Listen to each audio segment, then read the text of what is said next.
Joe Camilleri, welcome back to Australian Musician. Thank you very much. It's a pleasure. Thank you for having me. You've got this album, St. George's Road, coming out on September 10. Yep. It's your 50th release. Did you approach the album with that milestone in mind? Did it have an impact on what you wanted from the album? I didn't even know it was my 50th. Yeah. To be honest with you. Someone pointed it out. And they thought, oh, you know, you've got all these records, you know, out. And I said, that would make a good coffee table book, you know, just the covers. And I thought, no, that'd be kind of a good idea. I said, how many have I got? I thought maybe I'd have, you know, 30 or something, 35. And he said, well, so you got 50 and a couple of kind of spares. But, you know, I don't know. I don't think you can call the Polacco brothers my band. So that was a spare, that kind of thing. But I never thought about it. I had no, I just wanted to make a good record with a friend. And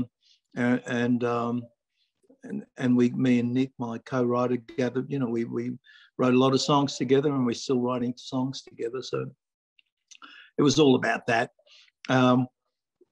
Then the weird thing was, you know, some things kind of just connect. I reconnected with Peter Solly by accident because he had a round the world ticket. He lives in America, was in Vietnam. Said, can I come? First thing I said was, no, no, don't come to me, you freeloader. Don't even think about it. Yeah. And no, so he came and stayed with me, and I asked him if he would be interested in, you know, before he hangs up his gloves, his boxing gloves, would be interested in doing another record. And he said, I don't like you, but I like Australia, so I'm going to go. We had so much fun. And for him, because I live 100K away from the studio, so I live in the country, you know, rural, you know. Anyway, we'd have a quiz, and I would get my friend to ring up every night on the way home, and we'd do a rock and roll quiz, you know. And he was so competitive, and he had more fun. He was looking forward to that more than anything else, you know. And he was so determined, and it was always. And if I beat him, I didn't care if I won, but if I just happened to win, he was, you know, the next day he was just kind of, he was waiting for the whole process to begin again. But he asked me a few things, you know. I mean, he's a famous guy, you know. And he said, you know, I don't know what, you know, you've got a bunch of good songs, you know, what do you want to do with these songs? I said, I just want to make the best possible music I can with the material that I have, which is kind of everybody's idea anyway, isn't it? Yeah. He said, well, that's fine, you know. He said, because normally I get pressured into sort of saying, I said, well, I'm the record company. I'm not asking you for anything, but do, you know, just have fun with me making a record, you know. And we did just that. And so it was a joy to make, and it was great not being, you know, part of the pots and pans, you know, where you got a bunch of musicians and they're hungry, and you kind of have to feed them as well as kind of look after them. And then you have to ask them things like, hey, did you make any mistakes on that tape? Because I haven't got time to listen to it. We've got to move on. And so Peter took control of that in a really good way, you know, and I think he got the best out of the songs, really, to be honest with you. Yeah. Your music has always had an element of soul in it, but I reckon this album's probably your most soulful album. Was that a conscious thing at all? No, I don't. I love soul music, you know. I think, well, it doesn't matter if it's rock music. There's got to be a soul in it, you know. There's soulfulness, and no, you know, the only closest thing to, I think, what you're saying is Another Blue Day, which I kind of thought that it was kind of, you know, modelled on an Otis Redding sort of song, you know, the structure, or from that genre of music, you know. Everything else was how we wrote the song, really. You know, I mean, I would have an idea for Nick, and I would trash something out for him, and God bless him, you know, because we're a two-headed insect, and he would unravel stuff, and he'd say, you know, most of this is crap, you know, but this bit's really good, you know. And then I would try to pull it together and get the nuts and bolts together for something, and then something will move into something else. And that's how we write songs. And it was the only thing that Peter was that helped me with is when we went into, you know, in the house, and I'd pull out a guitar and I'd have the keyboard there, and he would say, well, just play me that. And he would say, I don't think that should feel that way. You know, he might say, I think Chiquita was one of those sort of songs. I had that song really quite straightforward, you know, just a good time sort of hillbilly kind of song, you know, that you know, a lot of tequila, a lot of sun, a lot of dancing around, a lot of hard yakka, and can't wait for the weekend to sort of, you know, spend all his money on his gal.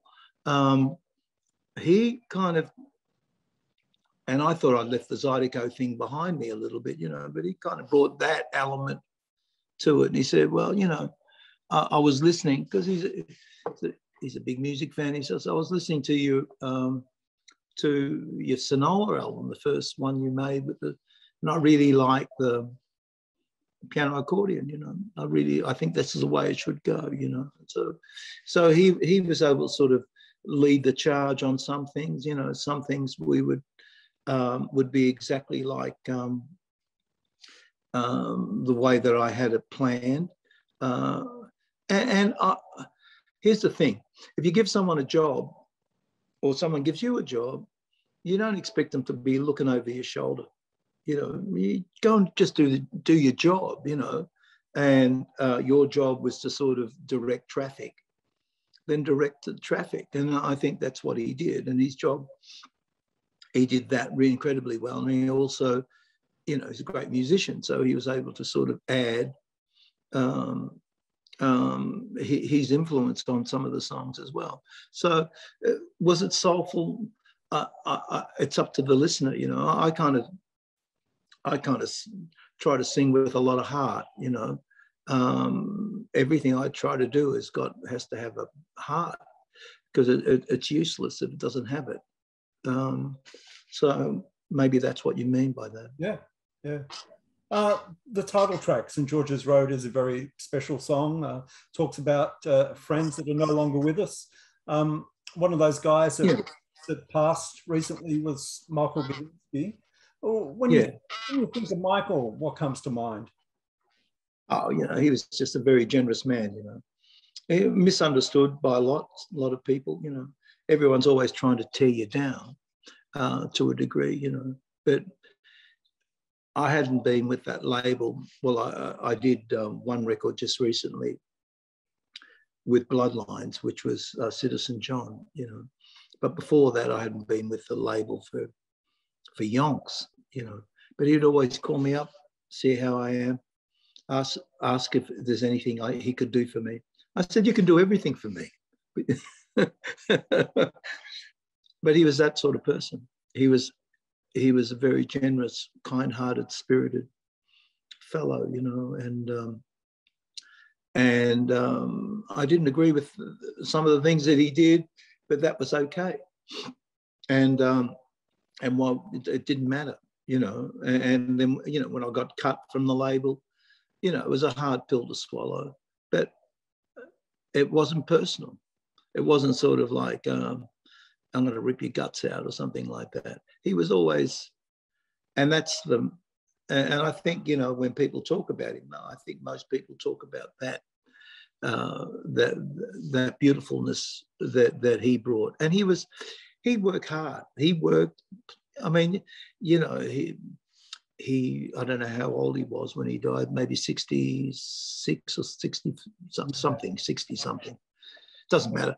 But he lived 5 lives, you know. Yeah. He would work hard, and if he believed in whatever it was that he believed in, you know, he gave me lots of opportunities, and I'm grateful for that. And I miss him dearly, really, you know. Yeah.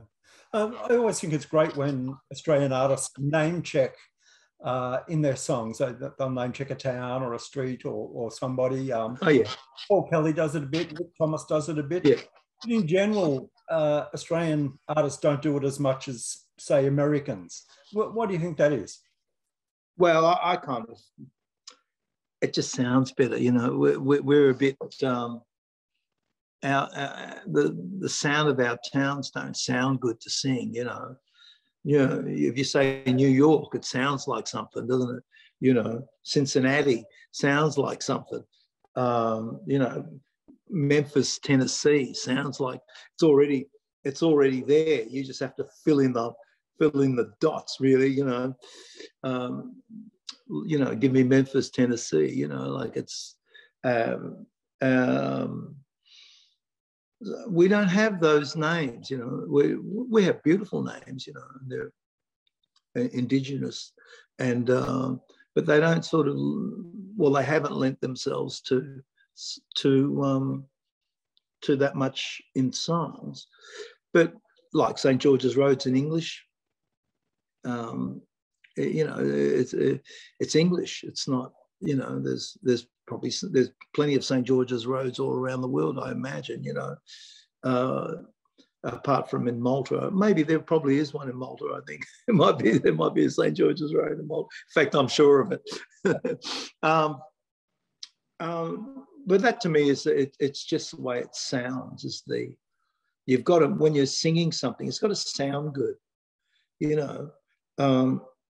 And sometimes we're a little bit too wordy, but I try really hard. And thank you for saying it sounded soulfulness, but because I really, you've got to sort of you've got to bring that out. Otherwise, you're just kind of reading the newspaper. Yeah. What was it about Shannon Bourne's guitar playing that you thought might benefit this album? Well, he's such a great guitar player, and he brings, you know, his soul. He brings his music to you, and it was by chance that I've used him before on an album, you know, 10 years ago or something like that, on an album called Roaring Town. That was the first time I met him then, and I really liked what he did. And I know we just kind of wanted to play. I wanted a slide play for this song, or 2 songs I think we played on. And when Peter went back to America from the first meeting we had, he said to me, "Put a few demos down of some of the things you got. I just want to hear them with a band, not just with you singing them."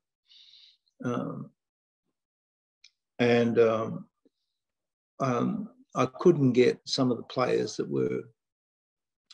played in my band, in the band, you know, they weren't available on that day. And so I rang up a few people, and they said, "Yeah, well, I can do it on this day." And so I got a band together to make these demos for Peter. And he really liked the band. He liked it wasn't my intention to use, I would have maybe used Shannon less as more of a special guest than the body. And then once again, you know, all of a sudden you've got a producer. The producer tells you, says, "Well, I like this guy. This guy's giving you something. He's making these songs kind of work for you, you know, in a certain kind of way. I'm going to pick the people who are going to play on this record." And so it was kind of his decision, you know. I didn't. I tried to use everybody I could, you know, so when it comes to using other people, I said, well, I gave him an option. I said, this guy does this, this gal does this, you know, and a combination of all those things. But I was really happy with the demos as well, you know, and it was just sometimes, and this happens, I don't like doing demos because sometimes the demos are better than the record. And I've fallen for this a few times, you know, and I'm sure a lot of artists have fallen for this kind of concept where you play it in a certain kind of way because for whatever reason, it's like a live gig or something. You're in the moment, you're sort of, you're just having fun with it. You're not dealing with anything else. You know, it's half written, a couple of lines are missing, but you don't care. You just fill them in. And it just felt good. And I said, wow, you know, that's kind of, and then you try to recapture that and you can't do it. You sort of you get it, but it's not close enough. So he didn't know who they were. He just said, I want those guys to turn up on our first day of recording, and then I'll make I'll make some changes. I want to see how they go, and which he did. And Shannon played pretty much on everything. Yeah, My Heart Don't Feel a Thing is probably my favorite song on the album, okay. And it has that soul that we're talking about. Well, it's just, yeah. Well, you know, he just kind of, and Shannon's kind of one of those guys too that he's looking for a sound, right? So he's got a couple of amps, you know, like if you're going through this kind of process, he's got a whole bunch of different guitars that do different things, and he wants to sort of try to get that. Now that song, I didn't think it was going to go like that, you know. We didn't have that intro. I didn't have that on my demo. You know, I had everything else, but I didn't have an intro. And I think he makes that, kind of makes you want to listen to that, you know. And that's, I'm always looking for that, you know. If I was producing the record, and in fact, you know, I was there when he did the overdub of that track, you know, and you know, I'm saying to Pete, that's the take, you know, that's incredible. It's just like, you know, it's just, and it was painless, you know.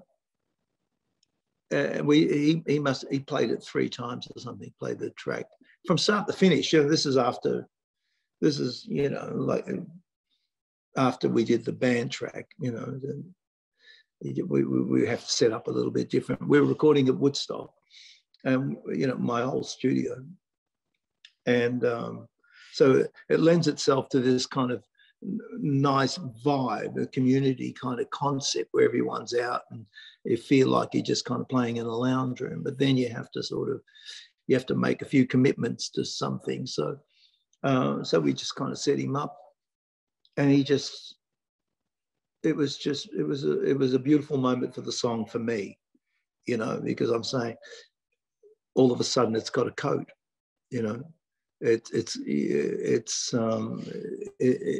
Everything's there, you know. Everything's there for that idea of the song, and it really helped the narrative of the song. Yeah. What Stephanie Knows has a great horn section, a great horn arrangement. Who are the players? Who are the players on that? Robbie Burke was playing saxophone. I can't think of the. I can see them. I can't. There was only three guys, right? Robbie Burke, a guy with a mohawk who played trombone, and this really great trumpet player who played on another record for me. I just can't think of their names. I'm sorry to. But me and John McCall did the horn arrangements for that, and I had finished the song, and I'm saying I need a horn. I need a horn, some horn parts. This is what I've got. It's not quite sophisticated enough, and so we kind of ran it a few times, and and he wrote it out. I can't read music, so he wrote it out for them. So I just sang him the parts, and he wrote some of the parts. He wrote a few parts himself, so it was nice work. It's always nice working with John because he's funny to hang out with. And like Shannon, he'll give you a whole bunch of things. You just have to sort of go through it and sort of think, oh, that one's kind of I think this is the way the song should be. You always want to you're always wanting to serve the song. And so, I wish I could remember the horn players' names. I'm so sorry about that. It's on the record though. Are you a spare parts kind of songwriter? Do you go back to archives and dig out notes and ideas, or do you prefer to do something fresh? Yeah, most of the time, the spare parts don't work. Occasionally, you get a win sometimes, you kind of, you say, oh, that bit actually was designed for this song. It was only 2 years ahead of its time or something like that. I'm not a spare parts man, but I am a guy that would go back and re-record a song. Like we ended up with 16 songs on this album. We only put out 11, really. And those other 5 songs are worthy. We just had too much music, and also felt that and sometimes there are songs that you don't put on because it doesn't fit the way that, I'm still old fashioned like that. I keep thinking they have to sort of flow, whereas Spotify doesn't care about that. It just plays whatever it is that you want to play. So, I will look at those other 5 songs in a different light and see if they're worthy to stay as they are, or I might have there's an opportunity for them to be re-recorded or and re-looked at, But that's kind of as far as I go with that. I tend not to dwell on that sort of too much. There are things that you play in your lounge room, and it's the same thing. And for all the tea in China, it only goes that far. That song is 10 seconds long. That's all it is. And I wonder if other people have the same problem. I don't know. I've never talked about those sort of things. I believe that this album is one of your best. It's such a quality album in every way. Well, where does it sit with you compared to your other works? I can't answer that question really. I don't know how to answer it. Like every time I hear myself sing, I just want to shut down. Right.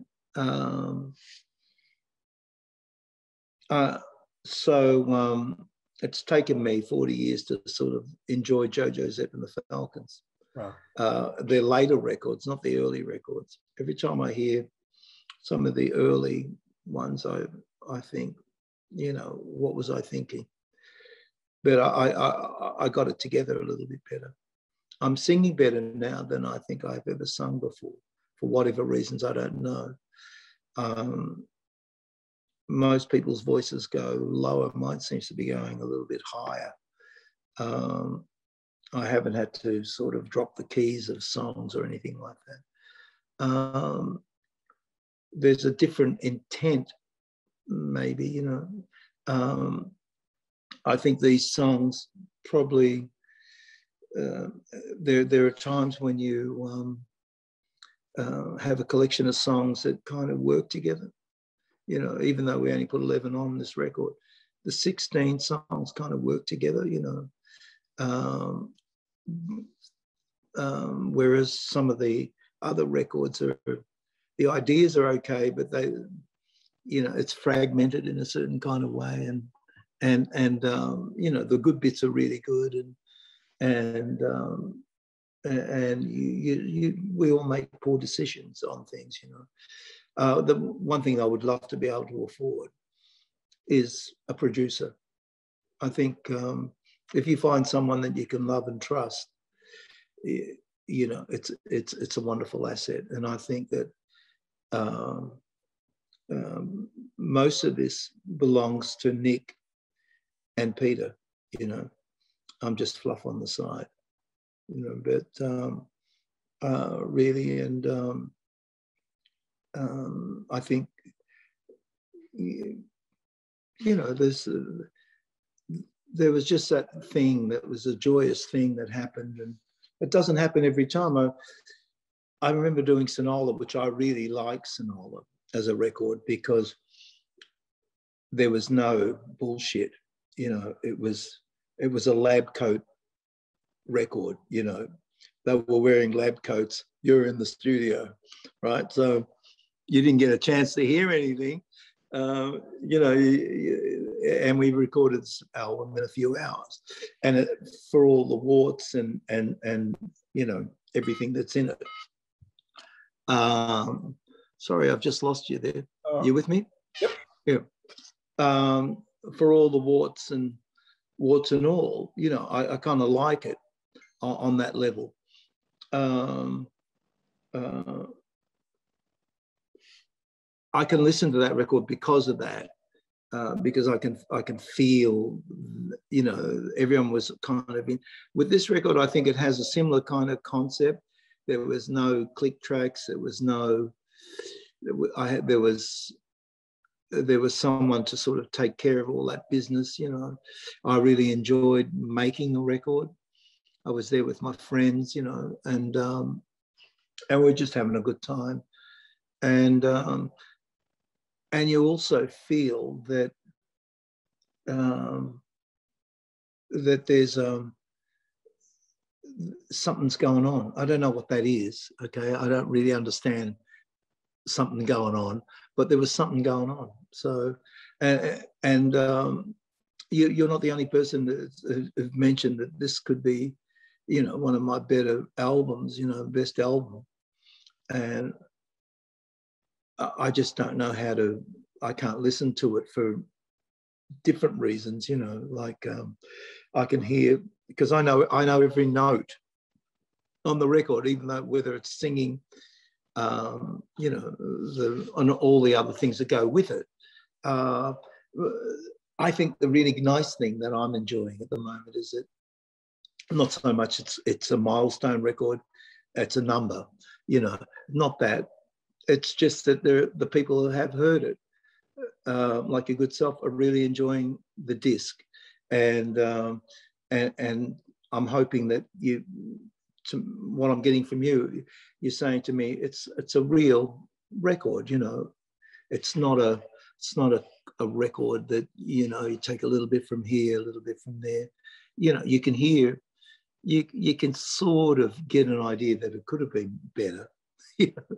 And so I'm enjoying that. I'm enjoying that concept of it, and I'm hoping that, yeah, as a writer and as a performer, you want people to come and see you, and you want people just to take something new with them, you know, like that's kind of, it's not that I love the past, you know. I've been fortunate enough to sort of ring the bell, and I've made a couple of good records throughout my career, you know, but I want to be able to feel that we're moving, you know. It's not about change of the wheel. That was an unknown song once, you know. What's not about Harley and Rose, it's not about the shape I'm in, or whatever those songs may be, you know. This is, you know, if people can just jump on and we can go on a ride together, you know, and people discover different things and see that you're growing up, you know. Yeah. Well, St. George's Road is out on Friday, September 10, and everyone will finally get to hear it. Joe Camilleri, thanks for joining us. Thank you so much. I appreciate it.